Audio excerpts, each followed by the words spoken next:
America এবং ইসরায়েলের যে ভালোবাসা, এই ভালোবাসার কাছে শাহজাহান, মমতাজ, লায়লা, মজনু এরা কোনো কিছুই না। শুধু গত এক বছরেই আমেরিকা ইসরায়েলকে $18 বিলিয়ন মিলিটারি এইড দিছে, যেটা বাংলাদেশের রিজার্ভের অলমোস্ট সমান। এবং এক বছরে এত টাকা মিলিটারি এইড হিসাবে আরেকটা দেশ থেকে একটা দেশ পাইছে, এই জিনিস পৃথিবীর ইতিহাসে কখনো হয় নাই। প্রশ্ন হলো, পৃথিবীর বেশিরভাগ দেশ ইসরায়েলকে এত হেট করলেও আমেরিকা কেন ইসরায়েলের জন্য এত পাগল? এই ভালোবাসা শুরু হইলো কিভাবে? এই বন্ধুত্বের রহস্য কি? আজকে আমরা বোঝার চেষ্টা করবো এই বন্ধুত্বের রহস্য। কাহিনীটা খুবই ইন্টারেস্টিং। চলুন শুরু করা যাক। 1948 সালের মে মাসের 14 তারিখে আমেরিকার তৎকালীন প্রেসিডেন্ট ট্রুম্যান একটা রেকর্ড করেন। রেকর্ডটা কি? উনি ইসরায়েলকে দেশ হিসেবে স্বীকৃতি দেন। এখন একটা দেশের আরেকটা দেশকে স্বীকৃতি দেওয়া তো কোনো রেকর্ড না। আমেরিকা তো বাংলাদেশকেও স্বীকৃতি দিছিল 1972 সালের এপ্রিল মাসে। ট্রুম্যানের ক্ষেত্রে এটা রেকর্ড, কারণ ট্রুম্যান ইসরায়েলকে দেশ হিসেবে স্বীকৃতি দিছে মাত্র 11 মিনিটের মধ্যে। মজার ব্যাপার কি দেখেন, ট্রুম্যান 11 মিনিটের মধ্যে স্বীকৃতি দিল, তার মাত্র 2.5 দিন পর রাশিয়া স্বীকৃতি দিছে ইসরায়েলকে। জিনিসটা আপনি দেখেন, আমেরিকা এবং রাশিয়া দুইটা একজনের শত্রু দেশ, কিন্তু দুই দেশই ইসরায়েলকে স্বীকৃতি দেওয়ার জন্য লাফালাফি করতেছে যে কে কার আগে স্বীকৃতি দিবে। প্রেসিডেন্ট ট্রুম্যানকে পরে জিজ্ঞেস করা হয়েছিল যে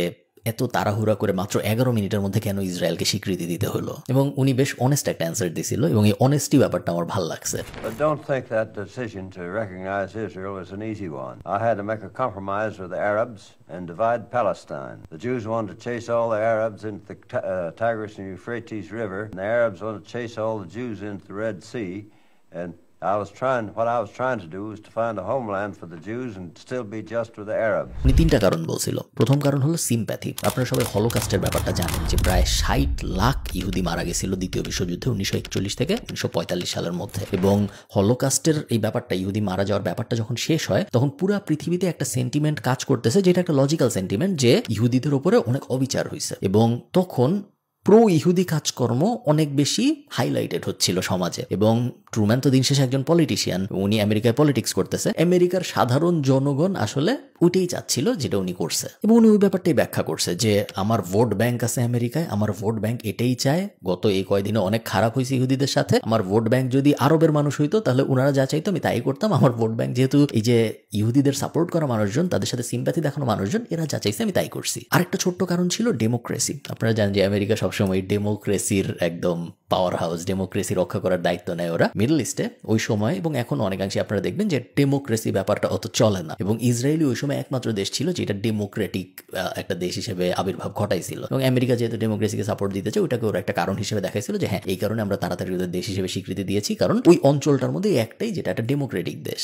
তো আমেরিকা ইসরায়েলকে স্বীকৃতি দিল, কিন্তু ভালোবাসা কিন্তু এখনো শুরু হয়নি। ইনফ্যাক্ট স্বীকৃতি দেওয়ার প্রথম 10 বছর ইসরায়েলকে আমেরিকা কোনো ধরনের সাহায্য করেই নেই বলা যায়। আমেরিকার ওই সময় পুরা ফোকাস ছিল যে কোল্ড ওয়ার শুরু হচ্ছে, কোল্ড ওয়ার চলতেছে, সোভিয়েত ইউনিয়নকে কিভাবে কোল্ড ওয়ারে পরাজিত করা যায়। ওই সময়ে আপনারা অবাক হবেন আজকে জানলে যে আমেরিকা কিন্তু ইসরায়েলকে অস্ত্র বেচত না। ইসরায়েলের যে ফার্স্ট অস্ত্রশস্ত্র, ওগুলো কিন্তু ইসরায়েল ফ্রান্স থেকে কিনছিল।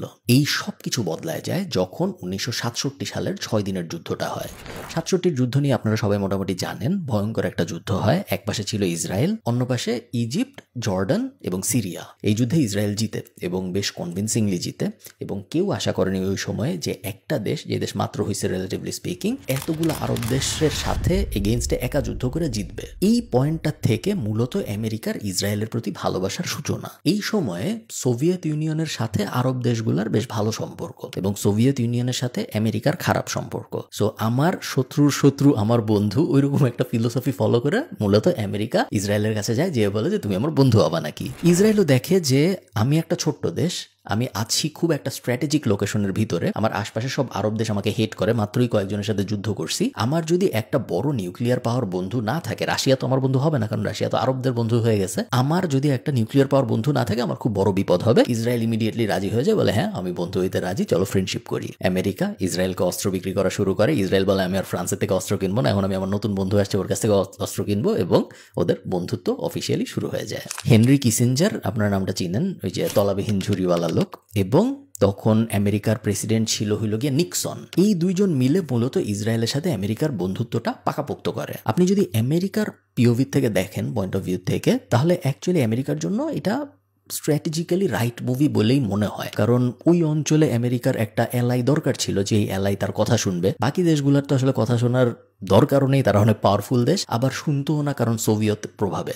একটা দেশই ছিল যে দেশ নতুন, যে দেশ বিপদের মধ্যে ছিল, যে দেশের একটা বন্ধু দরকার, সব দিক থেকে অ্যাকচুয়ালি মিলে গেছিল এবং এই ইসরায়েল আমেরিকার বন্ধুত্বটা না হওয়াটাই অবাক হওয়ার ব্যাপার হইতো। এরপরে 1973 বা 1974 একটা যুদ্ধ হয়, যে যুদ্ধে আমেরিকা ইসরায়েলকে সরাসরি সাপোর্ট দেয় ওই যুদ্ধ থেকে বাঁচার জন্য। এবং তারপরে 1978 সালে আমেরিকা যে একটা ডিল করে, এই ডিলটাকে আমরা বলবো বড় ভাই ডিল। বড় ভাই ডিলটা কি, ও ইসরায়েলের কাছে যায় এবং ও ইজিপ্টের কাছে যায়। জিমি কার্টার ছিল তখন প্রেসিডেন্ট, এবং এই দুই দেশের কাছে যায়। আমেরিকা বলে যে ভাই তোমরা দুইজনই ভালো, তোমাদের মধ্যে মারামারি করার দরকার নেই, আমি ইসরায়েলকে বছরে $3 বিলিয়ন দিব এবং আমি ইজিপ্টকে বছরে $2 বিলিয়ন দিব। বদলে তোমরা দুইটা জিনিস করবা। 1 নম্বর জিনিস, নিজেদের মধ্যে মারামারি কামড়াকামড়ি করবা না, এবং 2 নম্বর জিনিস, আমি যখন যা বলবো শুনবা। দুই দেশই রাজি হয়ে যায়। এবং এই যে আমেরিকা ইসরায়েলকে টাকা দেওয়া শুরু করলো, এই টাকা দেওয়া কখনো আর থামে নাই। আচ্ছা, আপনারা ভাবতে পারেন যে এটা কেমন ভালোবাসা, এই ভালোবাসা কি শুধু টাকা দিয়েই সীমিত? আমেরিকা কি ইসরায়েলকে খালি টাকাই দিতে থাকবে? ভালোবাসার একটা গোল্ড ডিগিং টাইপ সম্পর্ক হয়ে গেল, ভালোবাসা হইল না? ব্যাপারটা তা না, ব্যাপারটা আসলে এর থেকে আর একটু ডিপ। আমেরিকা এবং ইসরায়েল 1985 সালে ফ্রি ট্রেড এগ্রিমেন্ট শুরু করে। আমেরিকার প্রথম ফ্রি ট্রেড এগ্রিমেন্ট এটা। এর আগে আমেরিকা কারোর সাথে ফ্রি ট্রেড এগ্রিমেন্ট করে নাই। এবং কয়দিন আগে আপনারা দেখলেন না যে ডোনাল্ড ট্রাম্প একটা খাতা দিয়ে সবাইকে দেখাইলো যে এর বিরুদ্ধে ট্যারিফ এত%, ওর বিরুদ্ধে এত%, এর বিরুদ্ধে 40-30 ইত্যাদি। ইসরায়েলের নাম কিন্তু নাই, কারণ ইসরায়েল থেকে আমেরিকায় কোনো পণ্য পাঠাইতে বা আমেরিকার থেকে ইসরায়েলে কোনো পণ্য পাঠাইতে 0 ট্যারিফ, কোনো টাকা পয়সা খরচ হয় না ট্যাক্স হিসেবে। এখানেই একটা ইন্টারেস্টিং টুইস্ট আছে। এই ফ্রি করে আমেরিকার যে লাভ হয় নাই এমন না, এটা খুব ইন্টারেস্টিং এবং ইন্টেলিজেন্ট একটা মুভ ছিল। কারণ আপনারা এই ব্যাপারটা, আমরা ইসরায়েলকে যতই হেট করি, আমাদের এটা অ্যাগ্রি করতে হবে যে ইসরায়েল অ্যাকচুয়ালি বেশ স্মার্ট একটা দেশ। এবং এই যে স্মার্ট একটা দেশ, ইসরায়েল 3টা কারণে বিখ্যাত ছিল ওই সময়। 1 নম্বর হল গিয়ে ইন্টেলিজেন্স, মোসাদ অনেক স্ট্রং একটা ইন্টেলিজেন্স ছিল। 2nd মেডিকেল ইকুইপমেন্ট, এবং 3rd টেকনোলজি। এই 3টা ব্যাপারে ইসরায়েল পুরো দুনিয়ার বেস্টদের মধ্যে একজন ছিল। আপনার যত বড় শত্রুই হোক, আপনার শত্রুর শক্তিমত্তা সম্পর্কে তো আপনার জানতে হবে, তাই না? সো বেশ স্ট্রং ছিল। আমেরিকা এই যে ফ্রি ট্রেড এগ্রিমেন্টটা করলো, এতে করে ইসরায়েলের তো লাভ হইছেই, আমেরিকারও অনেক লাভ হয়েছে। কারণ ইসরায়েলের অনেক ট্যালেন্ট আমেরিকা যাওয়া শুরু করছে, ইসরায়েলের অনেক প্রযুক্তি আমেরিকা যাওয়া শুরু করছে। এবং বলা হয় বর্তমানে আমেরিকার 3 থেকে 4 লাখ জবের ডিরেক্ট কারণ হইল এই ফ্রি ট্রেড এগ্রিমেন্ট। এটা যদি না থাকে, মূলত ইসরায়েল আমেরিকা 4 লাখ কর্মসংস্থান সৃষ্টি করছে। যদি ফ্রি ট্রেড এগ্রিমেন্ট চলে যায়, 4 লাখ কর্মসংস্থান নাই হয়ে যাবে। আরেকটা বড় কারণ যে কারণে আমেরিকা ইসরায়েলকে অনেক ভালোবাসে, সেটা হলো ইসরায়েলের AIPAC lobbying, the American Israel public affairs committee. এই কমিটিটাকে ফরচুন ম্যাগাজিন বলছিল পৃথিবীর সবচেয়ে পাওয়ারফুল লবিং কমিটিগুলোর একটা। প্রত্যেক বছর যখন এদের ইভেন্ট হয়, ওই যে বছর শেষে হয় না পিকনিক টাইপ জিনিসপত্র, এমন কোনো কংগ্রেসম্যান নাই আমেরিকান যে এই পিকনিকে অ্যাটেন্ড করে না। অলমোস্ট সবাইকে লবিং করে কিনে ফেলছে এই ইসরায়েলি প্রো গোষ্ঠীটা। শুধু তাই না, ইসরায়েল এমন ইন্টারেস্টিং কাজ করছে আমেরিকানদের কনভিন্স করার জন্য, যেগুলো আপনি না শুনলে বিশ্বাস করবেন না। যেমন ইসরায়েল একদম শুরুর দিকে বুঝে গিয়েছিল যে মানুষকে কনভিন্স করার সবচেয়ে বড় উপায়গুলোর একটা হলো মিডিয়া ন্যারেটিভ কন্ট্রোল করা। হলিউডের সবচেয়ে বড় 10টা প্রোডাকশন হাউসের 8টা ইসরায়েলি মালিকানায় চলে গেছিল একটা সময়ে, এবং যেগুলো মালিকানায় যায়ও নাই, ওগুলাও যখন সিনেমা প্রডিউস করতে আসতো, সাধারণত এই সিনেমাগুলো ফান্ড করতো ইসরায়েলি মানুষজন এবং ন্যারেটিভ ঢোকানোর চেষ্টা করতো। আপনারা জানেন নাকি জানি না, বেশ ইন্টারেস্টিং একটা সাইড নোট, এটা এই কাহিনীর সাথে রেলেভেন্ট না।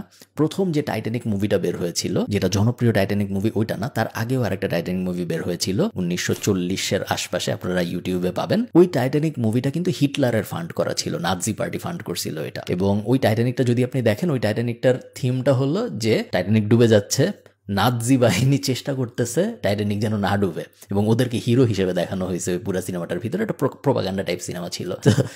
এই কাহিনীটা আমার হঠাৎ মনে পড়ে গেল, কারণ ইসরায়েল এই সেম জিনিস আরো অনেক বেশি যত্ন করে 40 বছর ধরে করছে, যেই কারণে আমেরিকান মানুষের মধ্যে, আমেরিকান গভর্নমেন্টের মধ্যে, আমেরিকান পলিসি মেকারদের মধ্যে প্রো ইসরায়েল যে মেন্টালিটি, এটা একদম ছোটবেলা থেকে আসছে। এটা খুব সহজে আপনি সরাইতে পারবেন না। মজার ব্যাপার কি জানেন, ইসরায়েল এখন এই সেম জিনিস ইনফ্লুয়েন্সার দিয়ে করতেছে। অক্টোবরের যে অ্যাটাকটা হলো, সেই অ্যাটাকটার পরে দেখা গেছে যে টুইটারে 4 মিলিয়ন ইমপ্রেশন কিনেছে ইসরায়েল নিজেদের ন্যারেটিভ প্রমোট করার জন্য।